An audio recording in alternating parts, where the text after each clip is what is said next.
Hello, Canucks fans, and welcome back to another episode of Canucks Conversation, brought to you as always by the 2023 Toyota BZ4X. The BZ4X is Toyota's brand new all-electric SUV that's designed to go the distance for you and your family. The BZ4X is packed with Toyota's coolest tech, but it still has that trusty SUV feel you know and love. And even though it's electric, it's capable of effortlessly conquering any terrain, whether it's rain, snow, mud, your friend's questionable post-game recaps, or a blown 3-goal lead in the third period. The BZ4X will get you through it all. And of course, we're coming to you from the iconic Wall Center in downtown Vancouver. Looking for your next meeting space? Contact the Wall Center for all your event needs at sales@wallcenter.com. Dave Quadrelli, alongside Harmon Dial, our technical producer, the man at the controls is Grady Sass. We're going to be joined by Cam Robinson of Elite Prospects, the prospect guru who doesn't work for Canucks Army. Cam Robinson's going to be joining us in a matter of moments. And folks, usually we get to about the 15-minute mark to bring a guest in. Cam's being generous enough with his time to come early for us on the show, and then he's got to go pick up his kids, he said. So we're tight for time. We're tight for time here. Don't kids get out at 3 o'clock? I don't want to burn a question to Cam, so I'm going to ask you this. 3 o'clock, right? Yeah. I guess neither of us have kids. Cam's ready. Oh, how are you doing, Harmon? I'm doing great. I love that start, the intro to the show, the poise and quickness you had. Canucks could have used some of that in the third period. No kidding. And we'll talk about that loss. We're going to talk Canucks prospects. We're going to talk briefly about the game. And of course, I think the first question we're going to have for Cam is what time school gets out these days. Because it was always 3 o'clock for me. Yeah. Maybe parent-teacher interviews. Actually, my aunt's a teacher. I've talked about this on the show. And she's got parent-teacher interviews right now. So all the kids remember, you used to get out early when it was parent-teacher interviews? Yeah. Those are the days. All right. Is Cam good to go, Grady? Let's bring him in. He's good to go. Is, let's bring him in. Cam Robinson. Cam, what time do kids get out of school these days? Oh, man, it varies, right? My kid's in elementary school, so he's off at like 2:30. It's an early finish for them. Interesting. And then what? It changes in high school? Like I was in high school like 2 years ago, it felt, and it was 3 o'clock all the time. Yeah, just last week. Some high schools you're not done till 3:30. Like it's a wide spread these days, boys. Yeah, it's crazy out there. Wow. Okay. How crazy has Tom Willander's first season been with BU? It's been up and down. It feels like we've heard mixed reviews from various people, depending on who you talk to. What's your take on Tom Willander's season so far? It's been a tough transition, I would say, but I think that we should keep in mind that the jump from the J20 to the NCAA is massive. Like the juniors in Sweden to playing against 23, 24, 25-year-olds in the NCAA, these kids are basically pros, a lot of them already, physically stronger, more mature, the difference in the size of the ice. It's, he's done okay, I would say. The skating is still sublime. It's really, really nice. The production's been good. He's playing on a BU team that jacks points. So, the fact that he has a good handful isn't too surprising. But among, U19 defenders, he's just trailing a couple of top eligible kids for this coming draft. The hands are a concern. He's been making a lot of errors with that, trying to try anything, and he'll kind of lose the handle. He's missing some reads on some outlet passes. I haven't liked the way that he's been able to transition the puck outside of skating it out of trouble.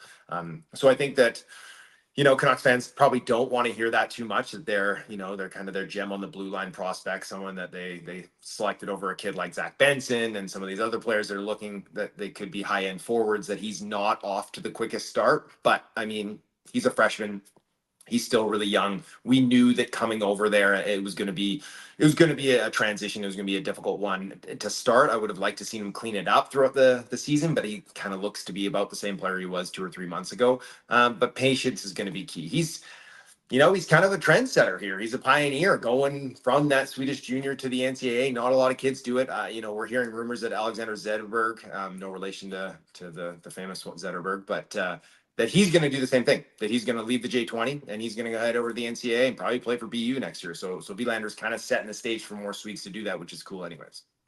For Jonathan Lekkerimäki, what's the highest probability outcome for how good he'll be in his prime?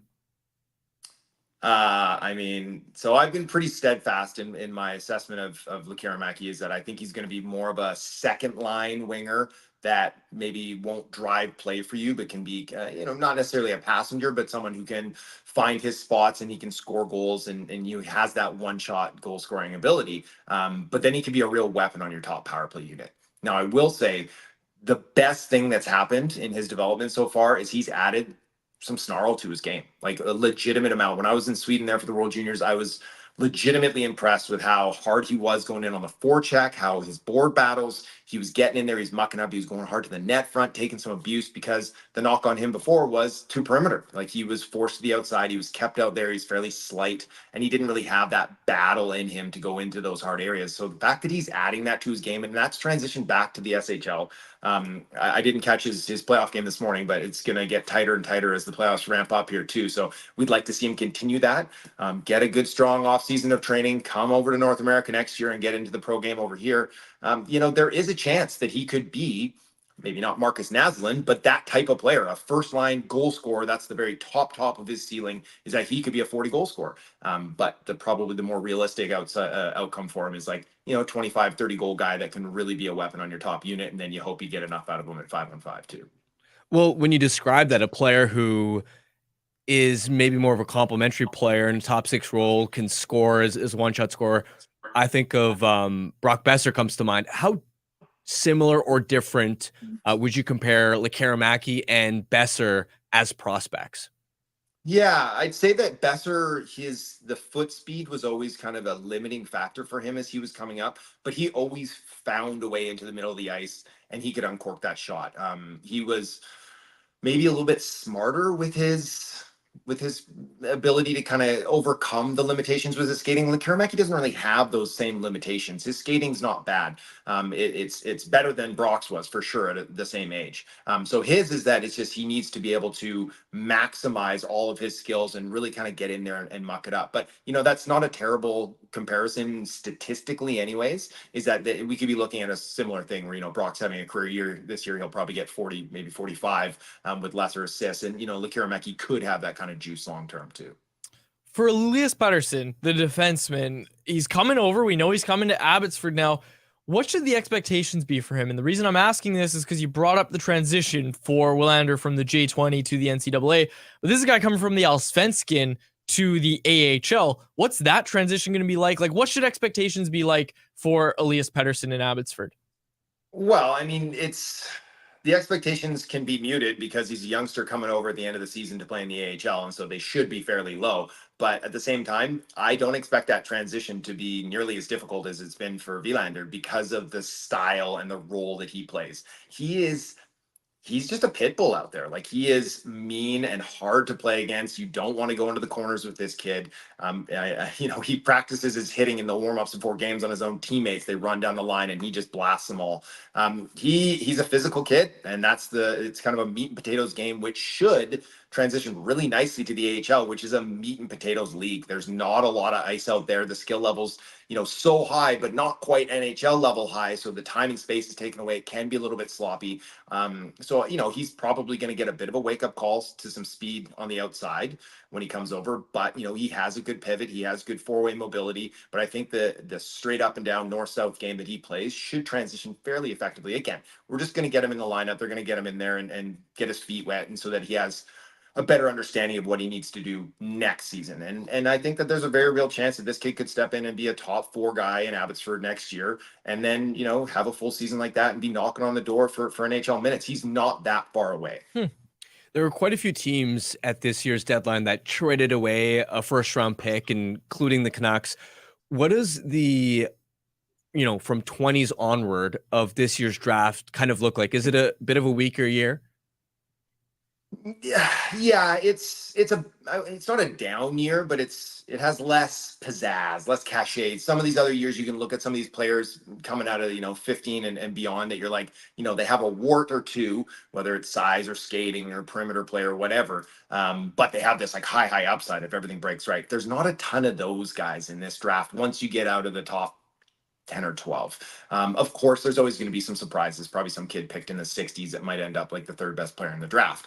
But nothing obvious. At this point, it's going to be like most years when you're picking in the 20s that you're throwing a dart. You're going to find someone that has a couple of skills, maybe a differentiator, whether it's their shot or their vision or their two-way ability, their strength, and that you're like, this can be an NHL trait. Let's build around it. So that's where you trust your scouting staff that they're going to have some eyes on a lot of these players, and then someone's going to go to bat for somebody and be like, we think that we can work with this package and turn him into X, Y, or Z.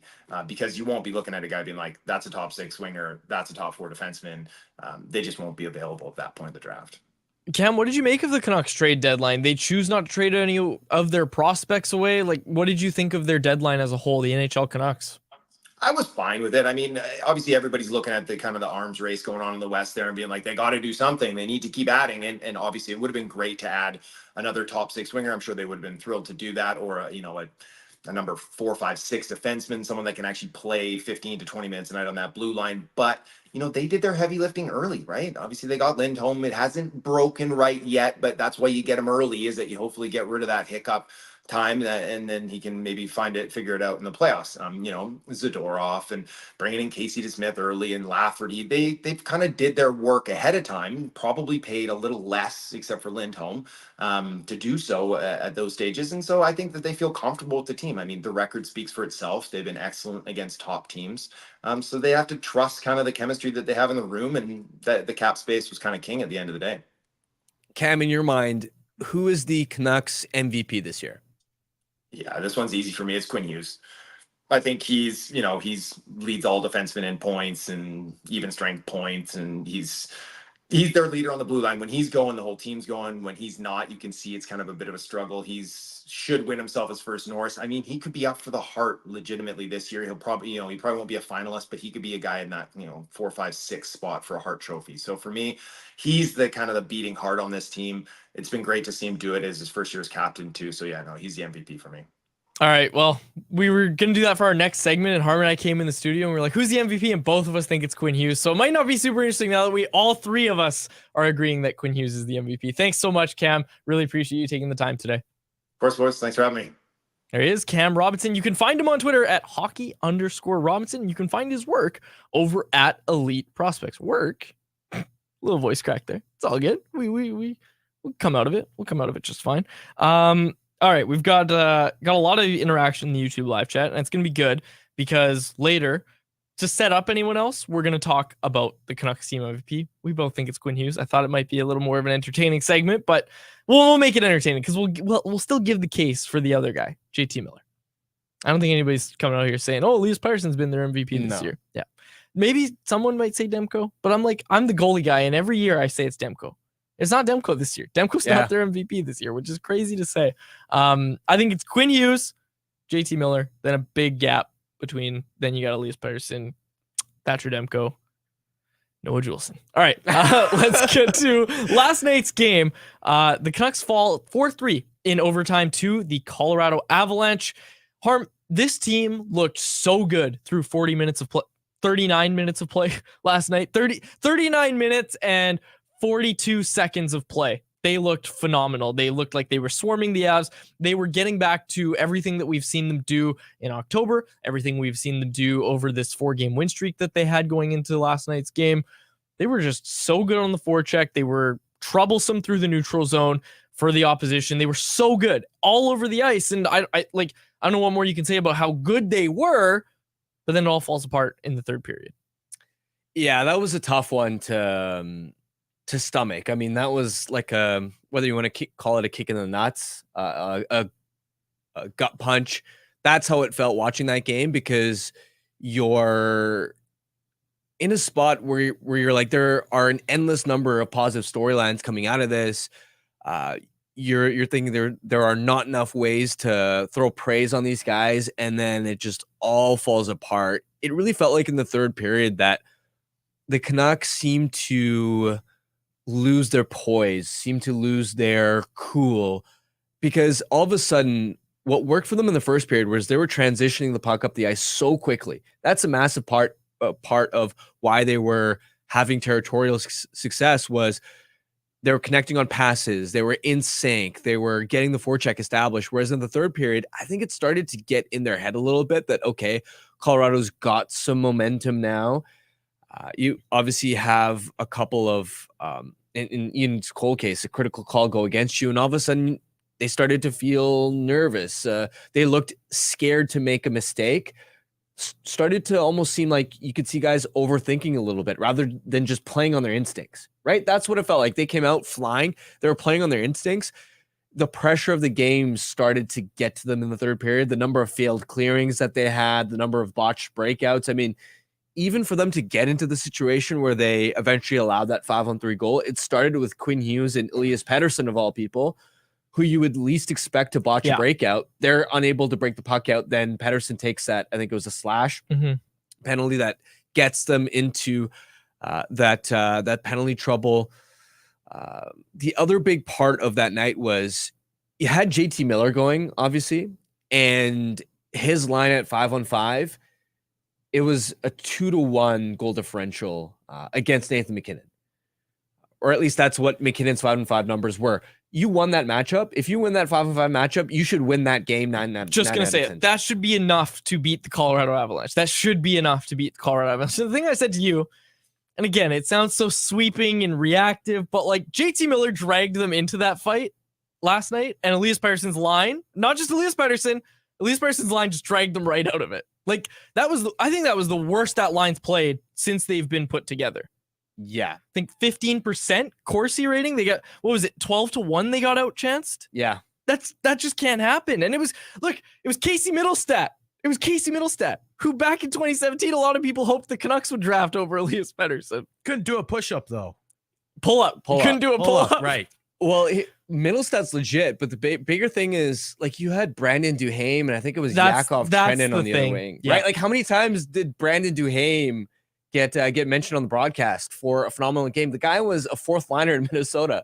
Now he's playing in their top six, and it's like if Sam Lafferty was all of a sudden elevated to the top six, and all night he's just creating chances and dominating you in the offensive zone. Like, that's what happened. It's especially with them missing Parise, with them missing Logan O'Connor, with them not having Gabe Landeskog. Like, you've got to win that, and Arturi Lehkonen. And on a second of a back-to-back. And I know we broke down yesterday that McKinnon didn't play a ton in that game against Calgary, and they were able to kind of keep their guys fresh. But like, Cale Makar played close to 24 minutes in Calgary, and I know he wasn't great last night. That's the only positive maybe from last night is if a lot of voters were watching last night's game for a head-to-head matchup of Hughes and Makar, I didn't think Hughes was very good, but he still came up ahead of Makar, I thought. Yeah, Makar was on the ice for 3 goals against. Yeah, Makar wasn't good last night. You would have thought that when the game went on, the Canucks would have had the edge from the back-to-back, but the adverse actually happened. The Avs took over in that third period, and just there was no response from the Canucks. It was a complete momentum shift. Yeah, and JT Miller talked about that post-game. Let's hear from Rick Tocchet, who also spoke post-game about his team's performance and, really squandering that 3-goal lead. I mean, we need people to grab a hold of it. Like their guys took over. McKinnon said, "I'm taking this game." We need a couple of guys to counteract that, and I thought we didn't. Casey Smith battled really hard tonight for us. That was positive. So Casey Smith did play well. I'm glad you mentioned that. But there again is that call out. I don't want to make it bigger than it is, but there is that quote that he also gave against the Boston Bruins a few months back when the Canucks Stars kind of went to sleep and Boston Stars took over that game. There's that same quote of their guys came to play tonight. That's, to me, that feels like the head coach. Of course, he's not taking a shot at anybody, but it is also a bit of a wake-up call. And I think the insinuation there might be, yeah, okay, I'd like our guys to also do that. And hey, like we said, JT Miller was great last night for the first 40 minutes. I don't think anybody on the Canucks had a really good third period. But again, you brought it up. Outscoring the McKinnon line 2-1, that should be enough to win. JT Miller did his part last night. Oh, yeah. Yeah, he did his part. And then some. And we've got a lot. And again, I don't want to turn this into a slugfest in the YouTube live chat here, but we've got a lot of hate for Elias Pettersson. And I'll just point out his line was really bad too. Like, it wasn't just Elias Pettersson, but I did say it. Like, his line, it feels like if you're pointing at one thing that really went wrong for them last night, and that's the title of today's episode, is what went wrong, and the Canucks lost to the Avalanche. I think it's Elias Pettersson's line getting outchanced 12-1 at 5-on-5 against the Casey Middlestat and Brandon Duhaime. The spare parts line, basically. Yeah. Pettersson with the worst Corsi amongst the forwards. Exactly. Yep. 15%. Mike Liu broke it down in the statsies today over at Canucks Army. No 5-on-5 shots on goal last night for Elias Pettersson. He was fighting the puck. Even when he did get any semblance of time and space, it felt like he wasn't able to really settle and corral the puck. He wasn't able to make any plays. He even had a rush where he was entering the offensive zone in the third period, sort of working his way into the high slot area, and he couldn't pull the trigger on a shot. Yeah. Here's JT Miller talking about last night's game. JT Miller had some insight after the game. Well, I mean, that goal definitely gave him belief. I mean, that's all that team really needed. I mean, it happens though. We should be able to come out in the third and with 2-goal lead at home against one of the best teams in the league. I mean, I don't understand any better reason to get up for that. I mean, it just sucks. This has happened before, and just kind of hope it works out when we have leads instead of take control of the game. And we have been good, with the lead, but getting to that point of the year where it's, just hard to swallow, really. This is a really interesting quote from JT Miller, because we know him as a guy who does not struggle to get up for these games. Like when it's McDavid, when it's McKinnon, you can put JT Miller up against those guys and you can know that he's going to give them like a hard battle on most nights, right? I don't want to read into it too much, but who is he talking to when he says, I don't know how you can't get up for that game? Maybe I am reading into it too much. Maybe I am. Well, I mean, the team as a whole, right? Like, let's be honest. It's not like one or two guys, they all fell asleep at the wheel in the third period. Yep. Nobody was able to change the spark or the energy of that game. Like even the third line that I thought Garland was excellent in the first two periods. Normally in a period like that earlier in the season, let's say if you had Bluger, Joshua, and Garland together, they might stack a couple of offensive zone shifts and turn the momentum of the game. And that's what I remember from especially the first half of the season is so many times the Canucks would get scored on, but they wouldn't let the other team grab a hold of the game's momentum. They'd respond immediately, whether it was the Miller line or the Bluger, Garland, Joshua line that would go out and immediately have a response shift, spend some time in the offensive zone. And you're like, okay, they got this. They're getting back to executing their game plan. Whereas in this game, it sort of felt like once Colorado got even a sniff of momentum, that there was zero pushback. It was just, okay, Colorado's just grabbing this game. Yeah. And that goal to end the second period gave them just the right amount of glimmer of hope to go into their dressing room and say, you know what, guys, it was a tough, 40 minutes for the most part, but we got them now. And that team's in a well-oiled machine. I think that was their third. Yeah, it was their third game this year where they've been down 3-0 and have come back to win.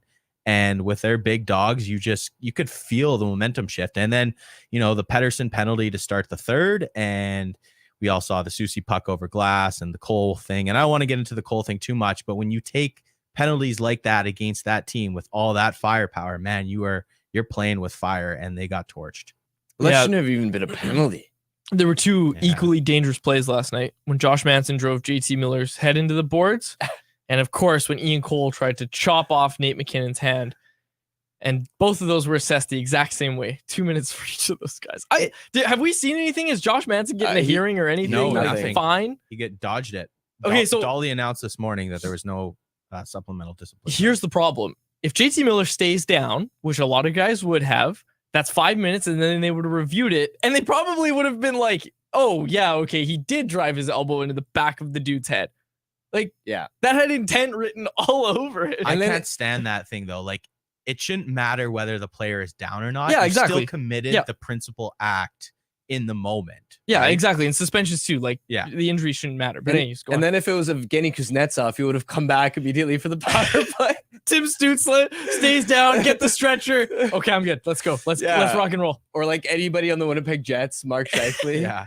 Well, Nate Dogg sold that well on that Cole slash. And I mean, it was a tough call, but the stick was still in the hands.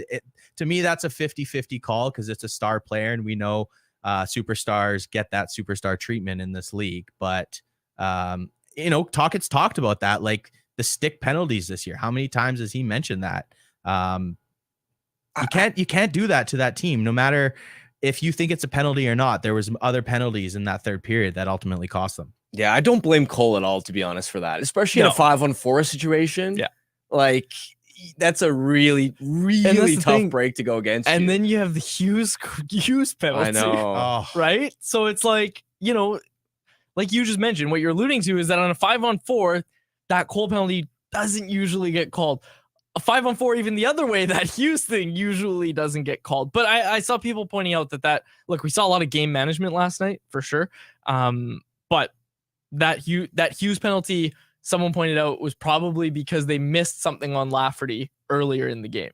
I think Miles Wood and him got tied up, and Miles Wood was the only one that got a penalty, even though Lafferty was kind of hanging on to him. And refs don't like that. Like, refs don't like when you dupe them. But anyways, it wasn't the best officiated game. But again, I'm not too concerned about the officiating because that's going to happen in the playoffs. Yeah. You can't, if you're the Canucks, you can't let what happened last night happen in the playoffs. That's going to cost you games a lot more than the officiating in the playoffs is. Well, it's also, you got to take the learning lessons from games like these now, because you're a team that doesn't have a lot of playoff experience. And you go back to the first time the Canucks played the Jets at home, how they lost that game, another hard fought playoff type game.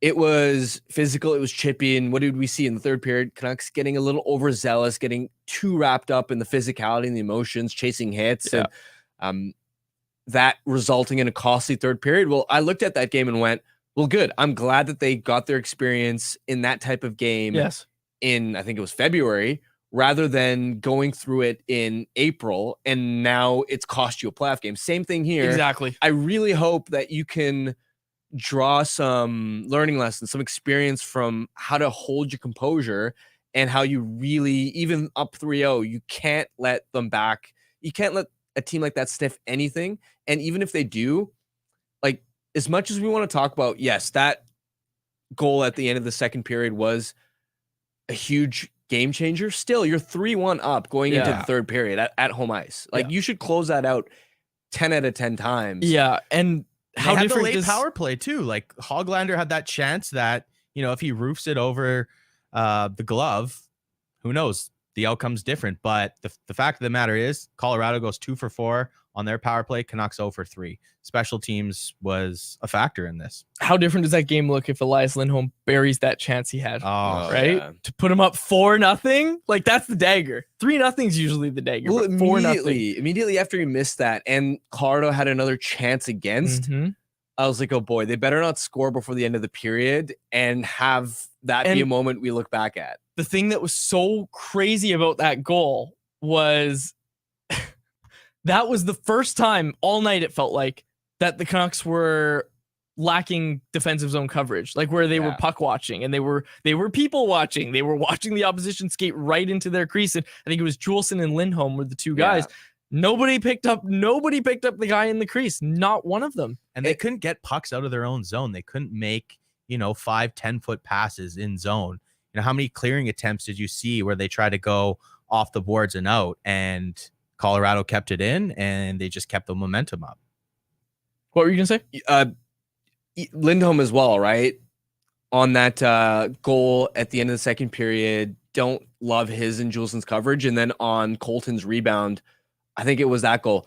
At the start of that shift, he couldn't get the puck out on a relatively routine play. And I know that wasn't the only mistake on it, but for a player who hasn't been driving a lot of offense, who is sort of now sort of marketed, patented as a reliable defensive player, somebody who can, in late game situations, help you protect the lead. Yeah. That's the type of veteran player that you hope would have been able to hold his composure and help the Canucks defend that lead. Yep. We're getting a lot of that in the YouTube live chat. This one from Mr. Whale. The leaders need to step up and be those guys you can rely on. Miller is a guy who is always trying to win, which brings us pretty comfortably into our next segment. But first, I'm going to tell you about a couple of our sponsors. The first one being Park Casino. Park is the official casino resort of the Vancouver Canucks, and Sakaris and Price were live on location yesterday.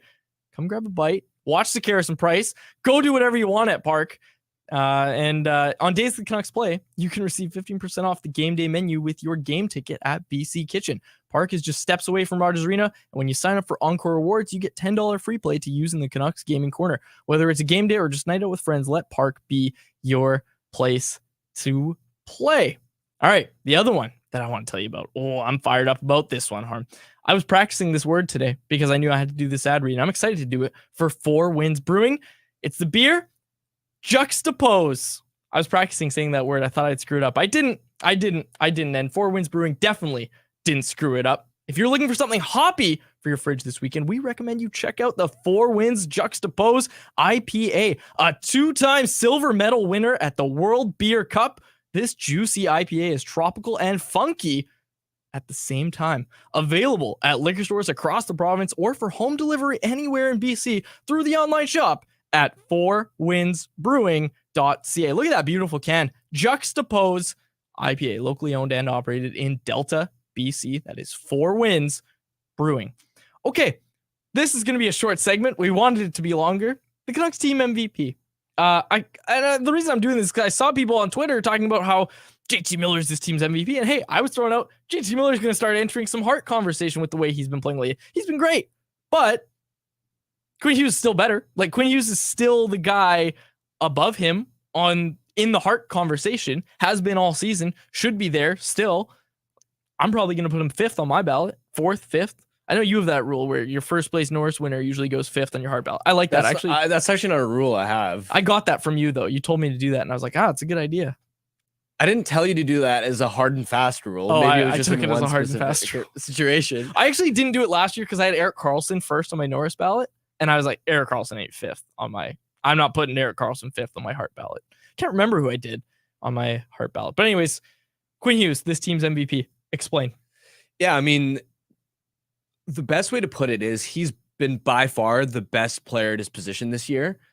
He's up to 76 points in 67 games, and Makar's the closest to him at 73 points. But we saw last night, right? Torch for 3 goals against. He has not been himself defensively. So once you factor that in, I mean, the next guy is maybe Roman Josi, who's got 65 points, 11 back of Quinn. Like, to me, it's Quinn Hughes and then everybody else in this Norris race. Earlier in this season, maybe it was a bit closer with some other guys, but it's not close at this point. Whereas in Miller's case, he's been outstanding. But how many people are saying JT Miller has been by far the best center in the NHL? Nobody is saying that.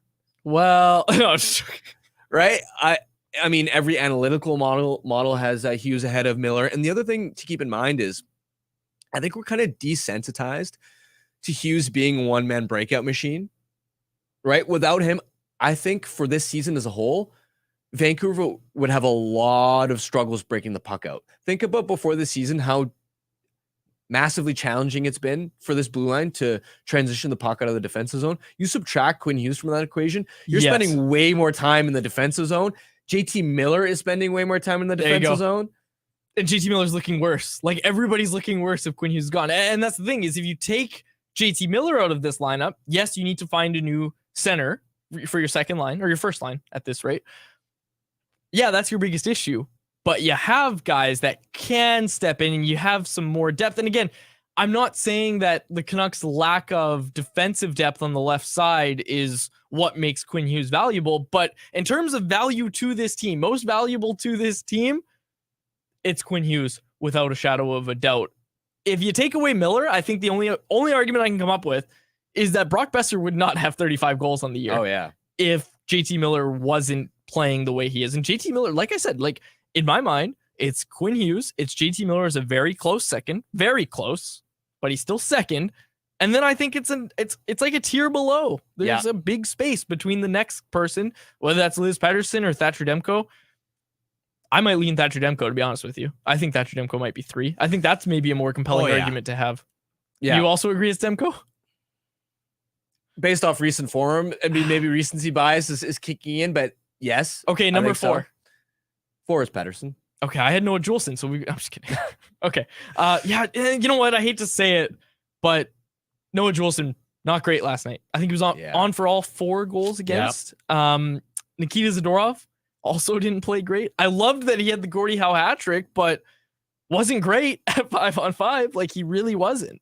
And that's the thing. Last night was a good example of why you give up a rental package, a 3rd and a 4th, to go get Nikita Zadorov for your season.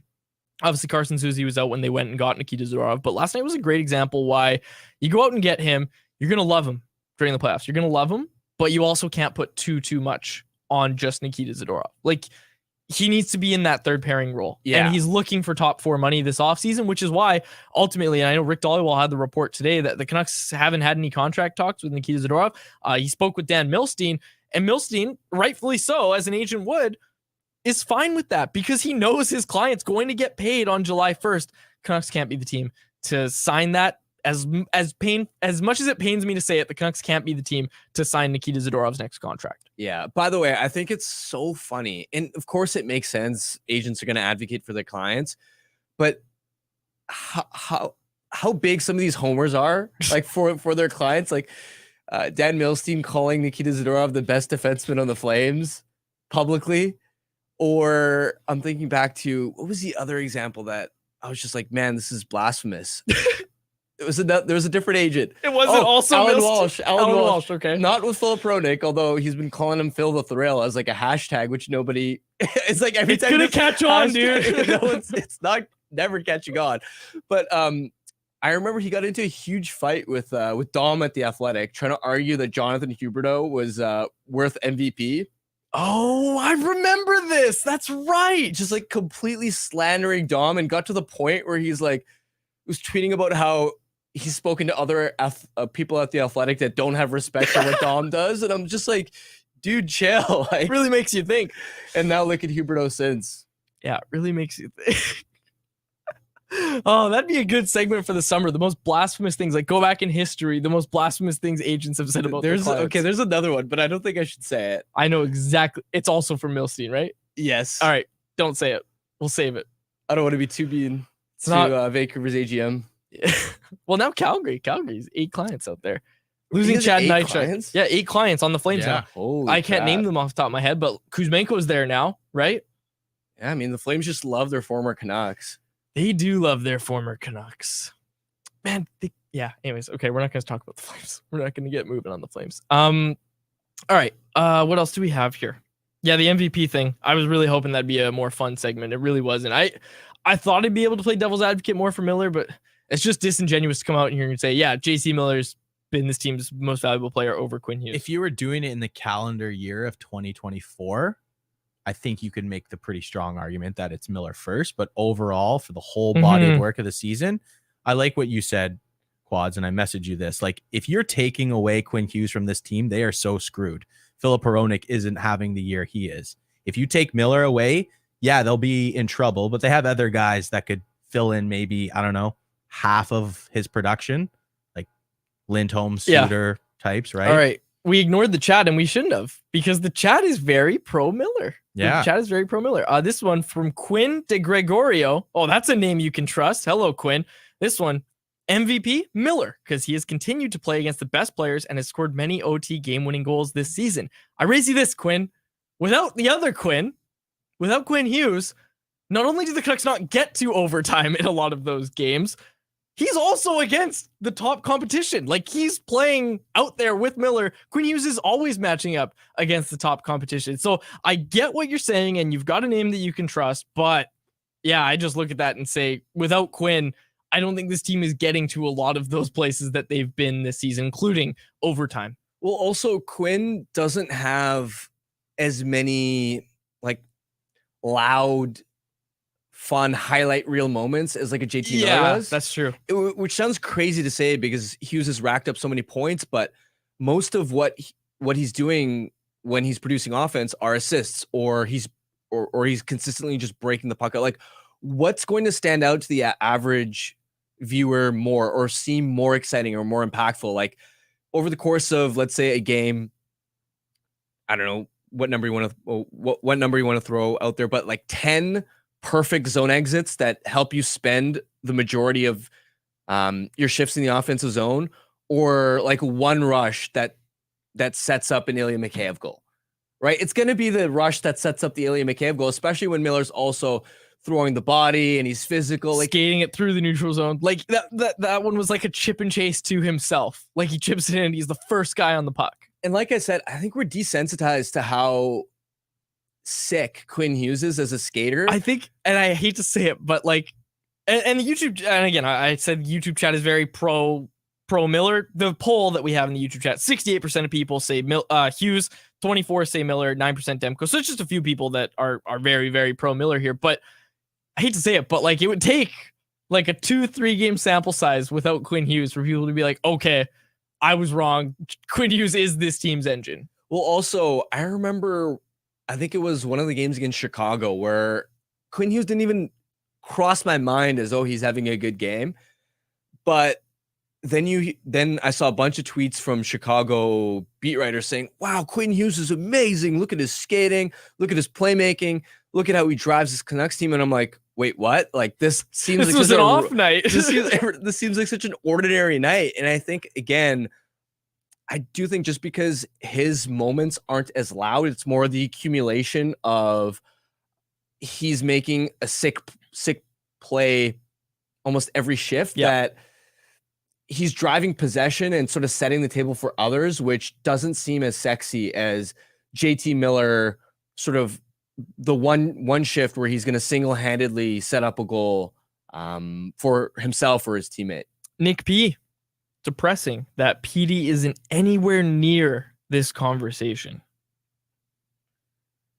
I mean, yes, but also, like, I'm at the point where, yeah, look, when we get to the playoffs, he's going to need to step up against top comp, but the guy's still got 79 points in 67 games. Like, let's not make a mountain out of a molehill. Yes, has he had a worse year than last year when you consider how much better the environment has been? Yes, but star players go through ups and downs sometimes. Like, he was their MVP last year. You want him to get back to that form. It's not like he's at a point where he's on pace for like 70 points. You're like, what's wrong with this guy? He's still gonna put up 100 points in all likelihood. And like, how many centers can put up 100 points in back-to-back years? All being pretty solid 2A. Absolutely. The one thing I'll say about JT Miller is watching the games recently, and especially last night's, the thing I was saying to myself and thinking about was on Monday's show, we had someone in the YouTube chat point out, are you worried about the final years of Miller's contract? And basically what I said was, no, you're not, because he's playing at such a surplus value right now that it almost makes up for those latter years. And when you sign a contract like that, you're hoping that you're going to get a lot of value out of the front years, even if you know the back years aren't going to be great. That's what you're hoping for. The Canucks are getting that and much more. JT Miller is holding up his end of that contract. Like, he's holding up his end of the bargain and then some. So we'll see how the final years look. But man, the way he's playing right now and the way you assume he's going to play for the next at least 2-3 years, it's going to make up for those final 2-3 years because it's a 7-year deal. It'll make up for those years. Again, you're not going to be happy. Like, the conversations we're going to have about 36-year-old JT Miller are going to be different than the conversations we have about 30-year-old JT Miller.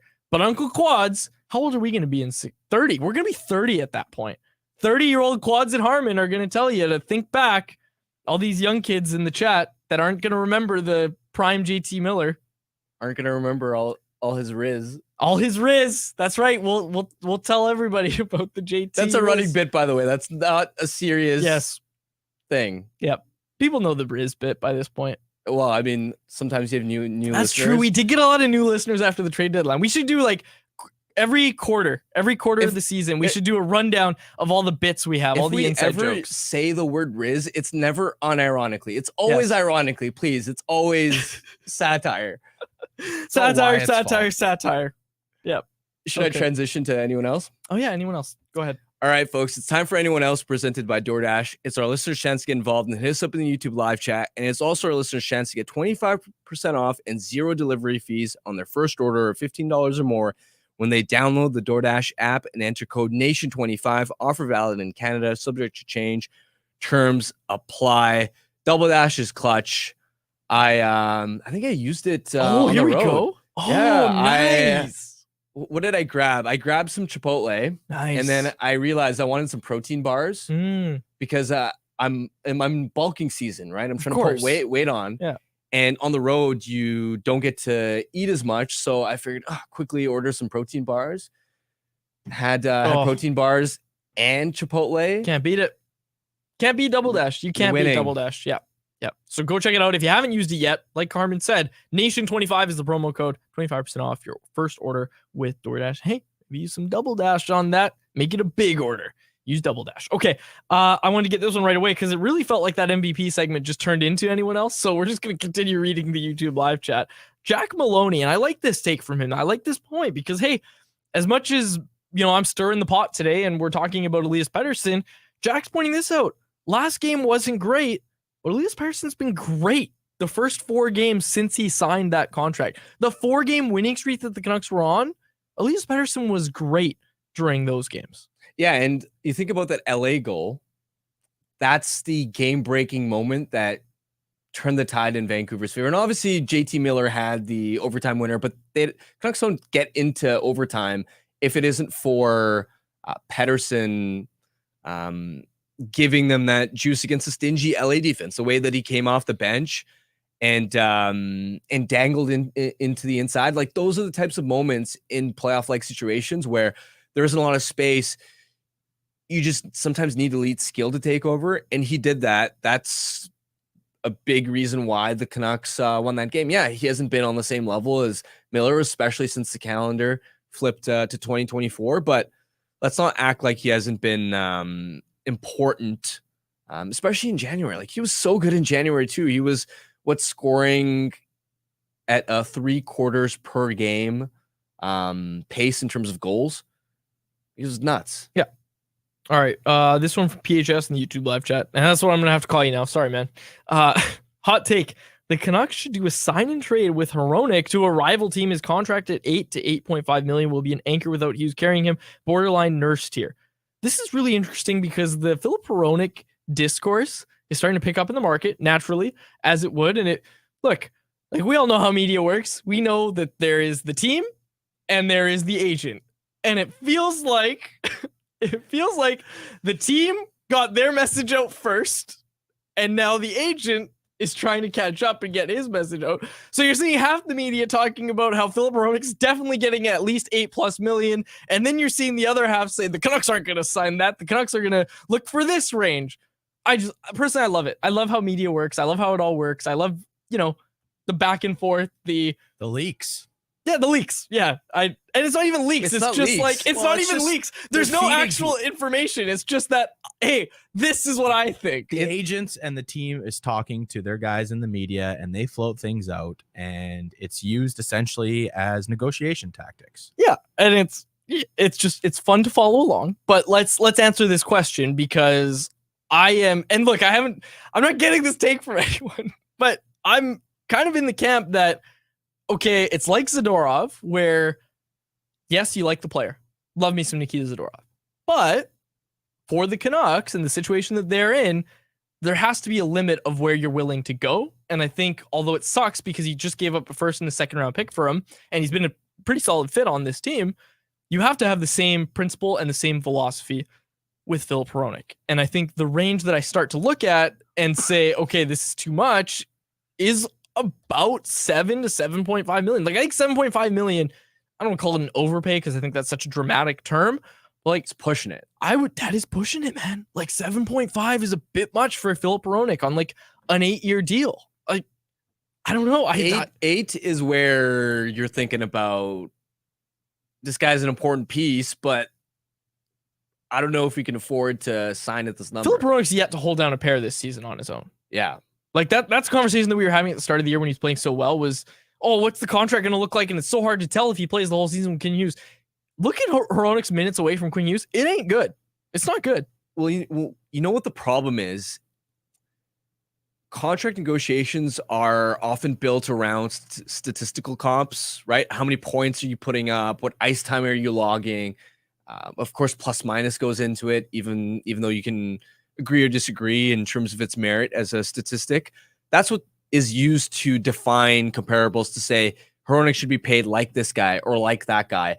It's what you're mostly going to use in arbitration because it's objective, right?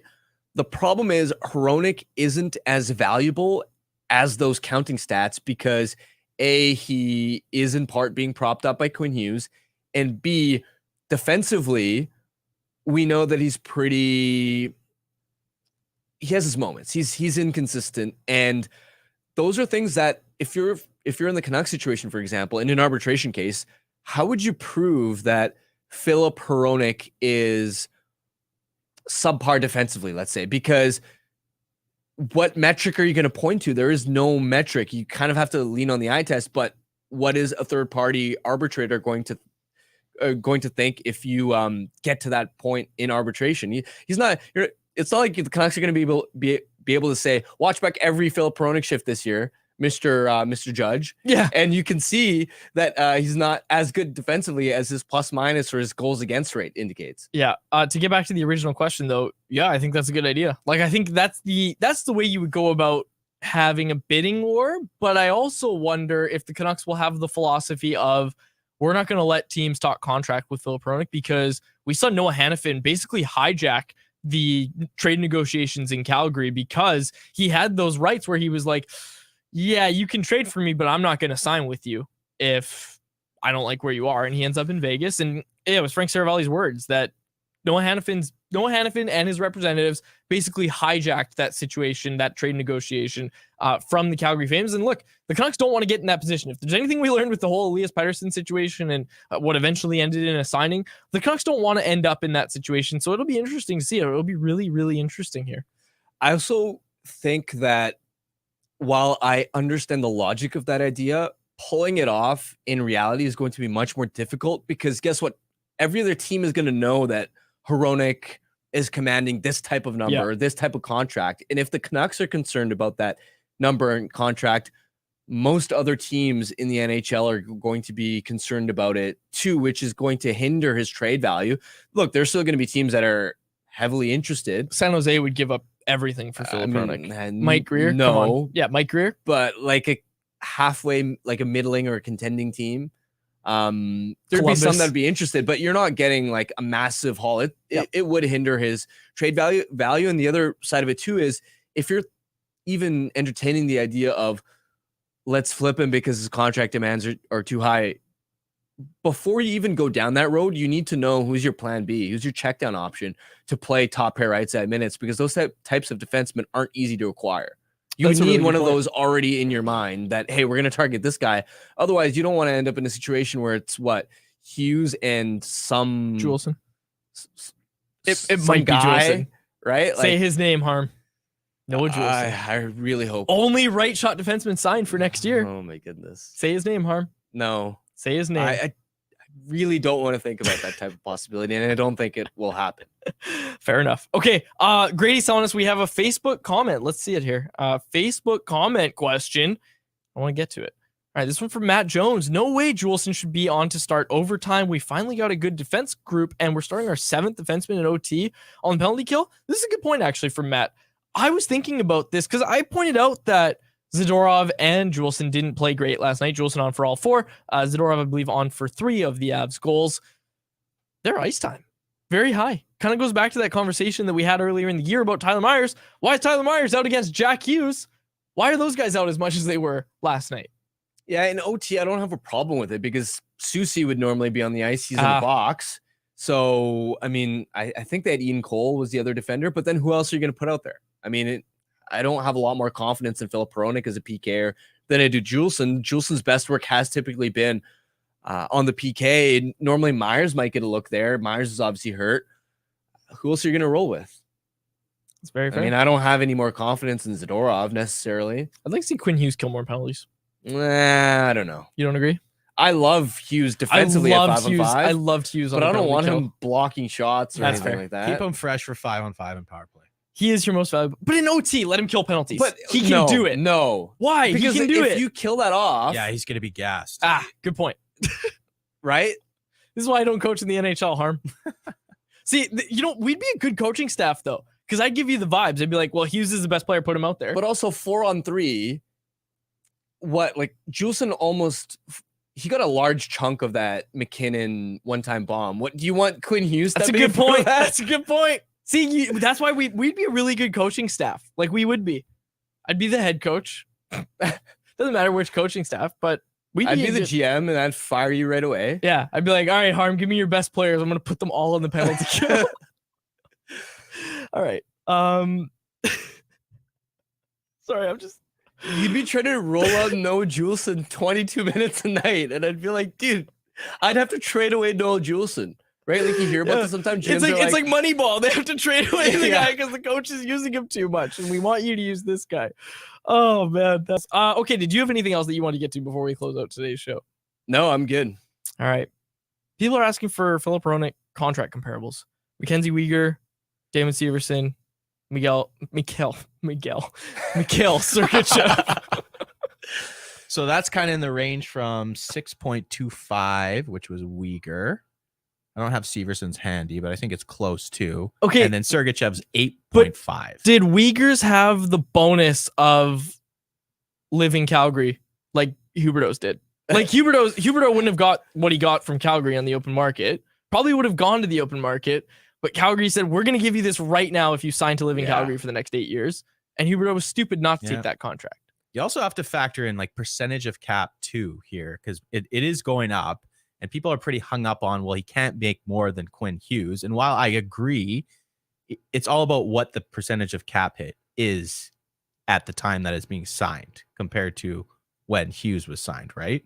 So that's got to be factored in. I like the idea of the internal cap that you can't pay him more than Quinn Hughes. Hannafin will Detroit rule. Hannafin will also be a comp to look out for, as we talk about cap going up, and that sort of thing. That's one to keep an eye on. All right. Sergachev was a massive over. There's two. Do you have the chat open? I don't. Okay. So there's two. No. Sorry. Excuse me. So PHS, whose name I used to say full, but I shortened it. He changed his name now to Karen Versation. Karen, not Karin, like Conversation. Karen Versation, and he has an updated photo as well. Good. And that just made my day. Okay, here's a good one. We'll close it on this. From Nar, would you rather fight Nikita Zadorov or 30 squirrels at once? Nar has been asking nonstop squirrel questions all week, and I'm finally going to answer one. Would you rather fight Nikita Zadorov or 30 squirrels at once? Because, okay, and that's the thing. Zadorov. His teeth. Yeah, it's Zadorov, He's right? not a good fighter. He's just big. You better be careful there, Grady. Yeah. We see him fighting on skates. We're not asking if we're going to fight him on skates. Fair. Yes. If Nikita Zadorov walks toward you on the sidewalk and says, hey, I want to fight you, you're not like... Well, of course not.